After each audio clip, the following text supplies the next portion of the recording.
Estás en Comunicarte, donde la palabra respira. Porque hablar también es crear. Y ya estamos de regreso. Ustedes saben que a mí me encanta hablar de libros y en este programa le damos mucho espacio a los libros porque hay tantas cosas buenas que se producen en Chile que vale la pena destacar. Bueno, a veces vienen invitados internacionales. Esta semana vamos a tener hartos invitados internacionales a propósito de las ferias. Pero ¿por qué le tememos a la oscuridad?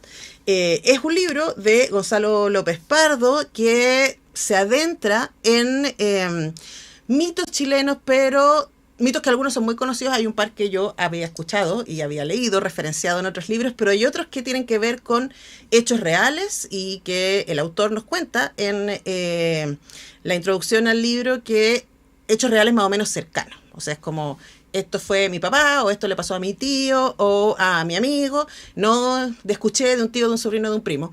Y hechos que, por supuesto, son muy inquietantes, la mayoría de los casos rozando o yéndose directamente con lo sobrenatural. Tenemos a su autor, Gonzalo López Pardo. Gonzalo, ¿cómo estás? Bienvenido. Hola, buenos días. Muchas gracias, Antonella, por la invitación. Bueno, yo tengo muchas preguntas para ti. Ah, qué bueno. Ojalá las pueda contestar. Bueno, lo primero que tiene que ver con la metodología del libro, ¿no? Porque hay cuentos que uno dice, ya, esto pasó en los 80 o incluso en los 60, pero hay otros cuentos fundacionales, ¿cierto?, que son del siglo XIX, etcétera. Y quería preguntarte, sosteniendo esta metodología de que el relato tiene que ser más o menos cercano, ¿cómo lo hiciste especialmente con esos cuentos más antiguos y también con los más contemporáneos? Lo que hice fue, bueno, primero buscar las historias de la manera más como natural.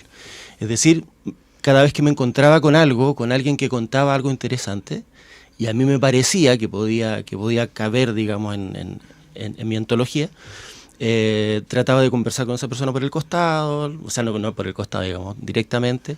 Hablábamos y si tenían ganas de contar, contaban. Con estos mitos que son más antiguos, lo que hice fue conversar con historiadores. Uh-huh. Ajá. Sí. Hay un tema, un cuento, por ejemplo, que aborda a un lonco poderosísimo que vivió en el sur de Chile, que vivió entre Chile y Argentina, que se llamaba Calfucura, y ahí tuve que hablar por ejemplo, con historiadores de origen mapuche, porque el personaje no está desarrollado en la historia chilena, apenas se habla aquí. En Argentina se habla mucho más. Pero igual entiendo por qué. ¿Ah? Sí, igual entiendo por qué. Es súper poderoso. La historia que me contaron, esa es una... La de la Piedra Azul. La de la Piedra Azul, sí. El Señor de la Piedra Azul se llama el cuento. Es una historia que me contaron entre varias personas, digamos. Uh-huh. Yo lo que hice fue conocer las historias y luego transformarlas en cuento, porque lo único que puedo atestiguar es que las historias son reales. Uh-huh. A ver, el relato es el real, la narración. ¿Los hechos? Los hechos no lo sé. Pero bueno, queda todo en el misterio. Si algunos son mucho más cercanos, otros son contados en primerísima persona, digamos, y otros son un poco más lejanos y otros más lejanos, como estos, por ejemplo, en los que tuve que yo remitirme, o sea, conversar con historiadores para poder armar los textos. Claro, ahora le contaba yo a Gonzalo que justo el sábado voy a estar presentando el nuevo libro de Baradit, que también habla de algunos de estos temas, pero lo hace más desde lo ensayístico, ¿no? Y quería preguntarte, y también estaba pensando en los bestiarios de el Pancho Ortega, del Andrés Montero, ¿no? Pero tú escogiste esta narrativa para acercarte a estos relatos. ¿Por qué escogiste esta idea de que haya un narrador en primera persona o que haya una cosa más literaria?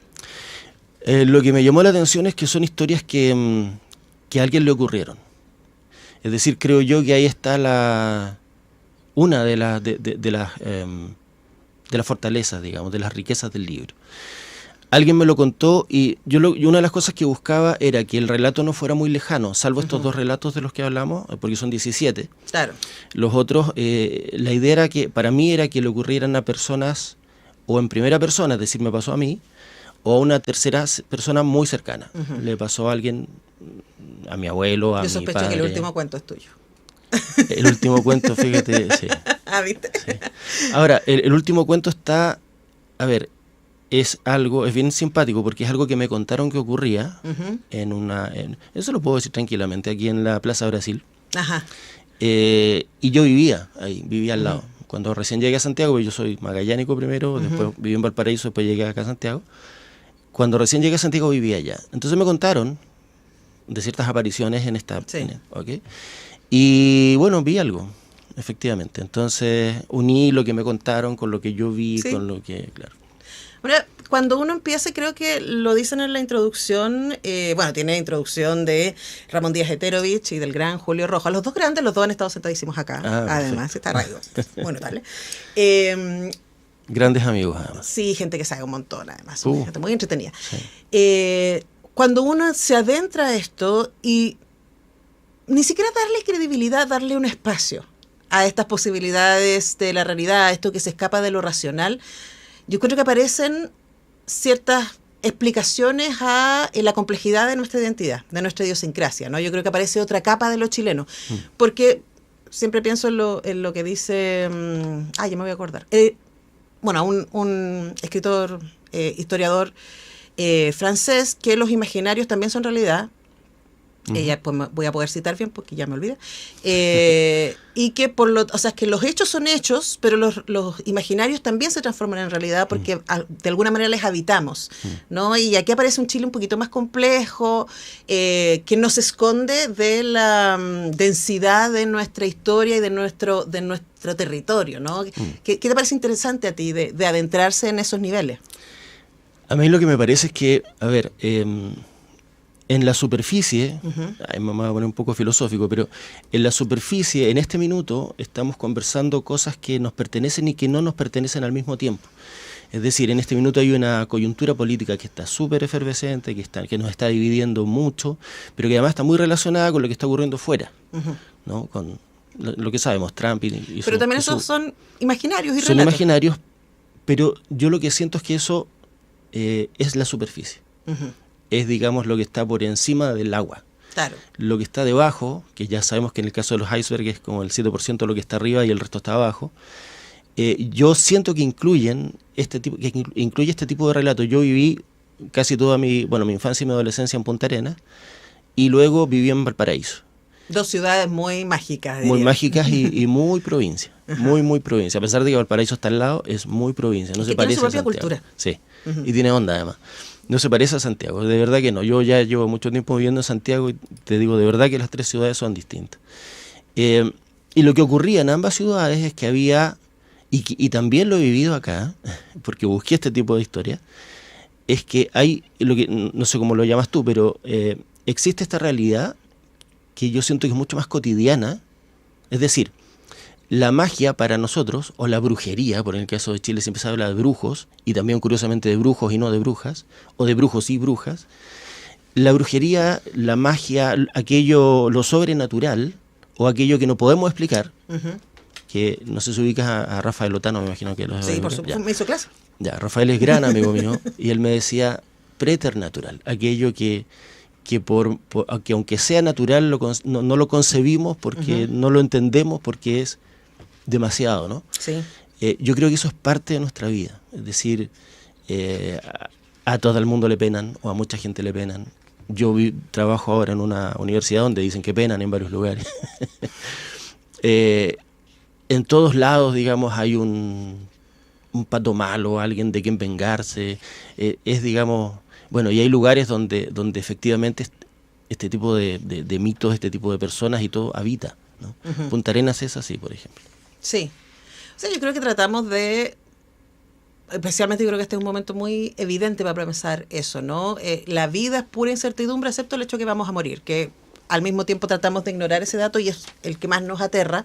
Entonces, yo creo que desde el siglo XVIII hacia adelante esta idea de la racionalidad nos salvará, incluso de la muerte. Entonces vamos a desarrollar ciertas tecnologías y ciertos pensamientos, positivismo, etcétera, para salvarnos, ¿no? Pero hay algo que es muy humano y que es lo trascendente y lo inexplicable y el misterio, etcétera, desde donde nos construimos. Yo siento que, no sé, cada vez más creo en que no sabemos nada.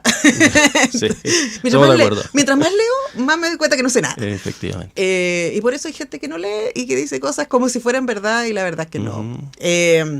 Entonces pensaba, por ejemplo, en este duelo, pensaba de Chiloé, ¿no? De Moraleda, aquí lo tengo, José de Moraleda y Montero, que tuvo ahí se aparece una machi, sí, parece, ¿no? que tuvo un duelo con, él es español, ¿cierto? Y quería demostrar que él sabía un montón de cosas y hace un duelo con los chilotes en general, y los chilotes van a buscar a esta Machi, que le dice, ay, hijito, usted no sabe nada, nada, ¿no?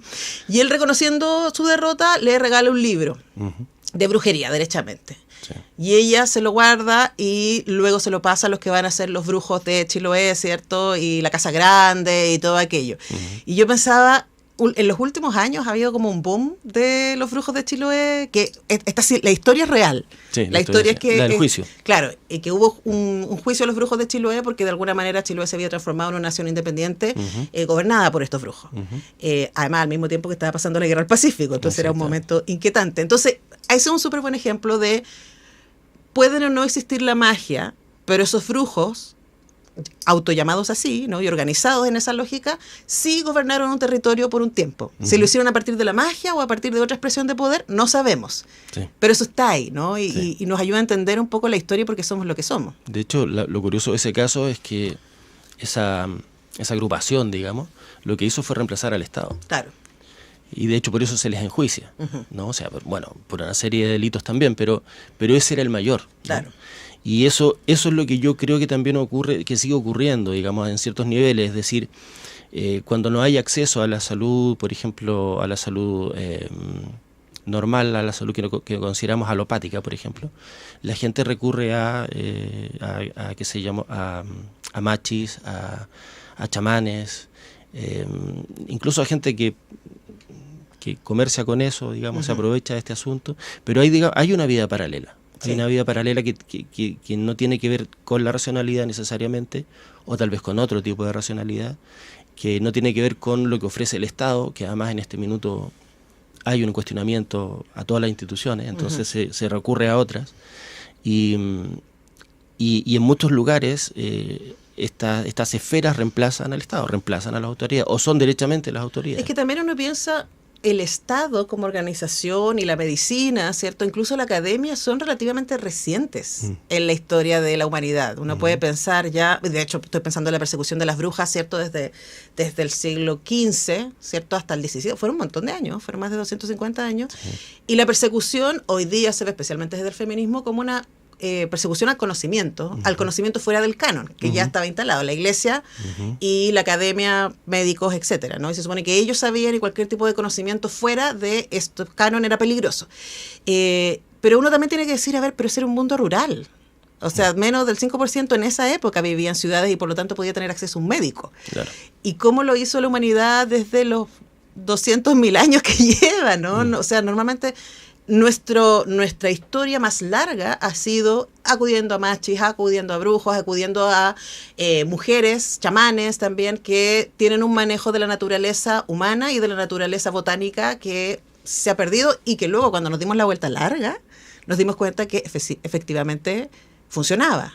A fin de cuentas estamos siempre recurriendo a nuestra espiritualidad. Que es algo que... Y el saber, o sea, porque estoy pensando, independiente de si hay magia o no, los pueblos originarios tenían un contacto con la naturaleza que efectivamente les hacía reconocer que hay ciertas hierbas que sirven, ¿cierto? Que hay ciertos procesos que están vinculados con la luna, con el mar, lo que sea, que hoy día sabemos que efectivamente tienen una base científica, sí, claro. Pero nos tuvimos que dar la vuelta larga. Sí.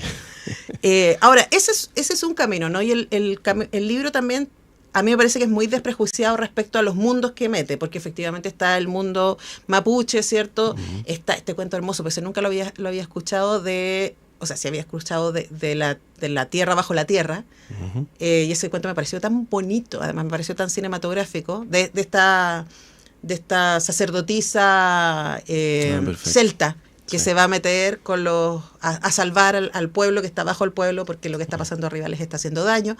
Pero también hay apariciones, también hay esa imagen es muy linda, la de la casa que es atacada por los espíritus que habitan en ese territorio. Bueno, en la isla Friendship, o sea, hasta muchos lugares muy diversos. ¿Qué aprendiste recolectando todas estas historias? Bueno, aprendí que, a ver, hay más historias. Seguro. ¿Tienes para varios libros más? Sí, tuve que dejar varias fuera. Lo que aprendí, porque a todo esto empecé muy niño, empecé cuando tenía, digamos, conscientemente 14 años, y yo acabo de cumplir 53. Yo te diría que lo que más me llena, digamos, es la riqueza impresionante de dos cosas. Uno, de la cantidad de historias, y luego la la gracia que tenemos para contar. Yo me acuerdo de que cuando estaba cazando estas historias, lo que hacía era, por ejemplo, un día yo jugaba fútbol, entonces nos juntamos en un asado y decía, oye, a mi vecino, ponte tú chamullando, a mi vecino le penaron y qué sé yo, y tú haces eso, haz la prueba. Y tú haces eso y tienes 45 minutos de gente contándote cosas. Sí. Y es interesante, todo el mundo engancha. Y, bueno, la gracia para contar. Y lo otro es que me di cuenta de algo que aparentemente está muy estudiado, que cuando un orador, cuando una persona dice me pasó a mí, ¿okay? Sí. Capta mucho más rápido y mucho más la atención de quien lo está escuchando. Uh-huh. Es decir, si yo te digo, oye, mira, te chocaron dos, ok, es distinto a que yo te diga, choqué. Sí. De inmediato la atención va hacia quien lo está contando.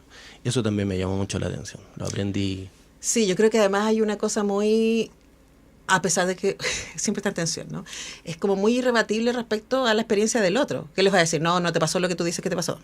Incluso si uno sospecha, este chamullento. No estoy pensando además que ese ejercicio, el del trovador, que sí, lleva la noticia de un lado a otro, pero si yo estaba ahí, yo lo vi, etcétera, es algo que sigue acompañando, ¿no? Y como periodista esta fantasía de la objetividad no existe. Si igual uno mira desde algún lado. Mira, hay algo súper interesante. Yo antes de este libro escribí, también está publicado en Forja y también está en librerías, una novela, y lo que utilicé fueron mis memorias de niño y adolescente en Punta Arenas. Uh-huh. Y más o menos el 20% de lo que está escrito es memoria y el resto es ficción.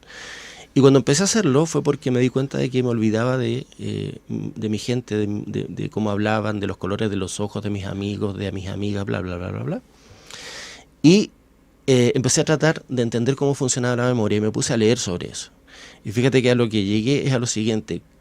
Después de que ocurre el hecho memorable, minutos después, nosotros ya empezamos a olvidar. Uh-huh. Y mientras más tiempo pasa, más olvidamos. Entonces, lo que ocurre es que nuestros recuerdos son a la vez memoria e imaginación. Sí. Sí. Yo siempre hago clases sobre percepción y siempre les doy como ejemplo las fiestas familiares, ¿no? Uh-huh. Entonces, cuando se juntan ya los tíos y los niños están más grandes y empiezan a contar historias, cuando tú eres chico pasó esto y esto otro y esto otro, y siempre sale el tío que dice, no fue así, pues fue de esta otra manera, claro. Y llega un momento en que el relato se alinea. Sí. Y da lo mismo si fue cierto o falso, lo importante es que alguien era mejor contador, sí, o contadora, y es como ya, si toda la familia dice que pasó lo que pasó porque alguien alineó el relato. A mí me pasó con un recuerdo que no sabía si lo había inventado, si era real o no. Uh-huh. Entonces lo que tuve que hacer fue reportear. Y tengo un amigo de esos, dos viven en Punta Arenas, son hermanos, pero otro vive en Suiza. Hablamos mucho y ellos no solamente me dijeron que era un recuerdo, sino que además me entregaron más información. Porque yo creía que éramos 4 y éramos 5. Ah, por ejemplo. Alguien más. Sí, había uno más. Que había sido forcluido de tu recuerdo. Exactamente. Y además también ese recuerdo está teñido por quiénes somos en ese momento, lo que podemos sí ver y lo que no somos capaces de ver. Uh-huh. Y yo me imagino para estos relatos que tú recolectaste para este libro, también tiene que haber sido, interesante para las personas sentirse vistas. Esto que me pasó adquiere relevancia porque otro quiere conocerlo, ¿no? Uh-huh. Pero lo que me parece bonito es que hay una continuidad en los cuentos. No son como destellos separados, sino que efectivamente uno puede ver que aquí hay cosas que pasan, hay un mundo sobrenatural alrededor de nuestro territorio. Y muchos mundos, hay que diría, porque más Chile es tan diverso. Sí, es impresionante. Y de hecho las historias, yo lo que buscaba era que fueran historias completas, con principio, cuerpo y final. No sé, si nosotros estamos conversando aquí, se levanta el audífono, bueno, nos asustamos y contamos, pero no hay historia. No hay un final, no hay un porqué, no hay un qué, no hay un quién lo hizo. Sí, pues tienes razón. Entonces, es muy aristotélico todo en tu libro. Exacto. Claro, hay un... O aunque puede haber el misterio al inicio, ¿no? Como por ejemplo el de la casa que recibe pedrazo. Sí, por ejemplo. Que ellos no saben por qué pasa lo que pasa, hasta que saben. Hasta que alguien les cuenta. Eso era lo que yo pretendía, que fueran historias, no anécdotas, ¿no? Y yo es lo que más espero que se entienda antes de leer el libro, que lo que vas a leer son historias completas, sí. Es decir, cuentos. Yo los transformé en cuentos, por supuesto las estructuras se las di yo, y bueno, trabajé con gente que me estuvo leyendo y todo, y además el trabajo de Forja, de María Eugenia Lorenzini. Le mandamos besos. Sí, cariños a ella, que acaba de sacar un libro nuevo a ella. Me contó. Sí. Bueno, ¿Por qué le tememos a la oscuridad? Usted si quiere, lo lee como una colección de relatos de terror. Esa es una opción. La otra opción lo puede leer más antropológicamente, de qué es este Chile oculto, de que ahí lo estamos viendo en la página web de Forja, donde lo puede comprar directamente, también en librerías. ¿Por qué le tememos a la oscuridad? De Gonzalo López Pardo, que nos ha acompañado esta mañana. Gracias por venir, Gonzalo. Ha sido muy interesante, Antonella, conversar contigo. Muy amable, muy bonita la experiencia. Nosotros vamos a la música, a la pausa, y ya regresamos con muchos datos para esta celebración del mes del libro, y especialmente esta semana, que el 23 es el Día Internacional del Libro. Ya volvemos.